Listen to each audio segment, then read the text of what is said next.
Hello YouTube, Reseller Mom here. Welcome to today's video. Today I'm going to be talking about deleting your old listings for Amazon FBA and my strategy and some of the tips and tricks I've picked up over the years. So thank you for joining me. If you like these videos, please give me a thumbs up and let's dive right. The first question that a lot of people ask is, why would you delete your listings? What's the point in that? Well, the point is two big ones. One, your IPI score, and two, any IP complaints. If you have old listings and there's an IP complaint against one of them, even if you haven't sold it in years or months or whatever, you're going to get flagged on that IP complaint. So you really don't want that. That is terrible, especially since they're going to want invoices and receipts and stuff. You're not going to have any that are very much valid. It's just really hard to fight, and it's a pain in the butt that you don't need in your life. The second thing is your IPI score. Now, your IPI score is going to look at a ton of different things, and one of them is how well you keep in-stock items that are moving fast and your replenishable items, etc. And so if you don't plan on replenishing something, you want to get that out of your matrix so that when it does look at those numbers, it doesn't see them. Your IPI score is going to be reflective of, gosh, I can't remember, it's like the last 30 days or 60 days or something. You can go look it up, of your average something or other. There's like a huge calculation that goes into it. But if you have a bunch of inactive items that aren't getting replened, then it will have a negative impact on your IPI score. And now IPI scores are tied to how much inventory you can send into Amazon FBA. So that's the two main reasons what you want to do.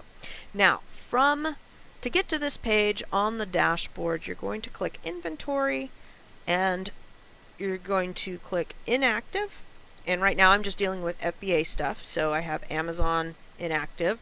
But if you had Merchant Fulfilled, then click that filter. And then I click the date created, so I'm going to look at the oldest stuff first. That's how I like to look at mine.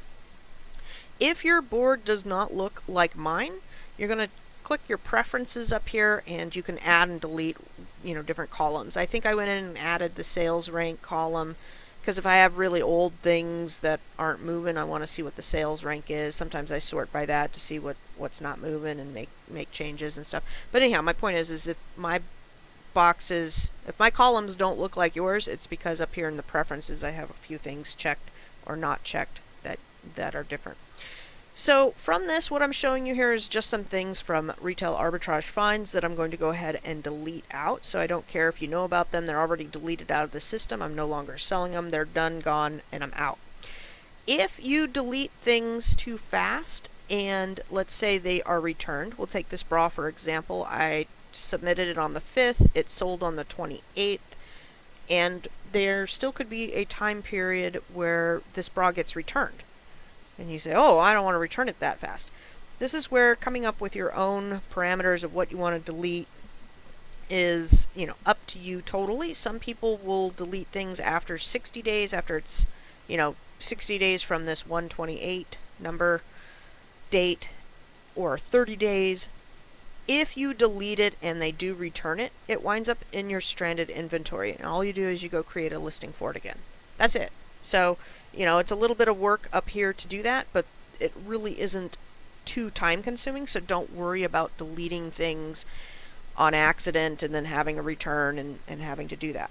What you should worry about, though, is your replens and wholesale items or anything you plan on restocking.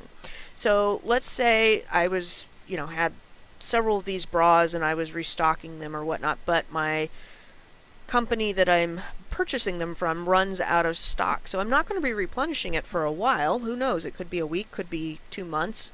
This whole COVID thing has really messed up some supply chains. Some of my wholesalers were out for months on certain things in the summer. What could you do? Well, you could close and delete, and I keep all that information on a Google spreadsheet. That way I can go back to it and research it again when it does come in stock, make sure it's still profitable and the parameters are right, and just make another listing for it. Or you could go through and just close that listing and it should reflect in your IPI score better, but you still would have that information in your dashboard or in your inventory. Either way is fine. I don't think there's a huge pro or con to either, but I like keeping it in the Google Sheet because I have other things in that Google Sheet, such as the link on where to purchase it and any other notes going on with it, etc. So I like to just delete them. It also, I don't like the the IP claims that have been coming out and whatnot, so I like to delete and get out of there. And then if I do decide to replenish it, I kind of go back and look at it again. Okay, so I go through my items, and anything that's old, I'm going to go ahead and delete out, or I don't plan on restocking anymore. And so today I deleted these guys out. Yes, on some of these I could still get a return. That's okay. I just go through and I relist them from the stranded inventory. Not a big deal to me. Typically, I do like to look for kind of some older ones.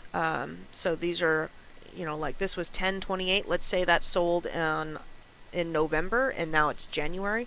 Definitely get it out of your system. It's pretty old. It's not going to be returned anymore. It's past the return frame.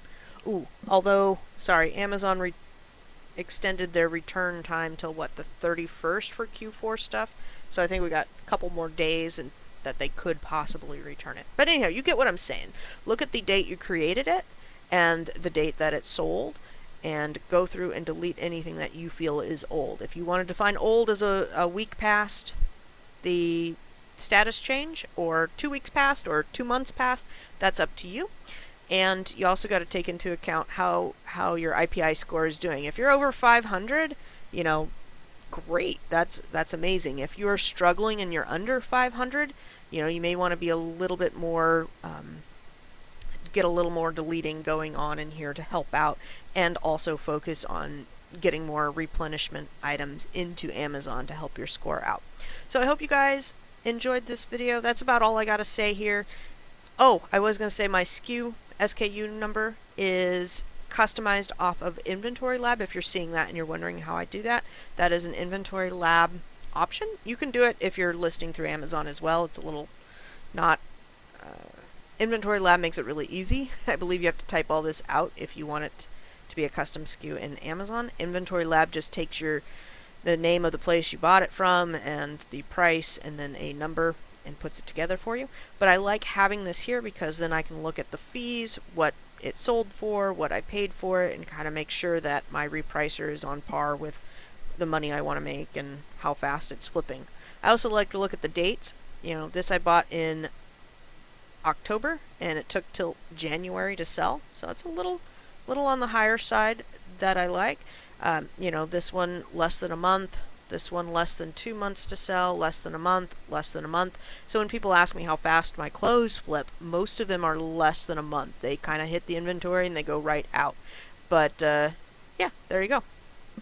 Alright guys, that is it. I will get back to work here. I've got one more video to film for y'all, and then I have more listing to do myself. So take care and have a great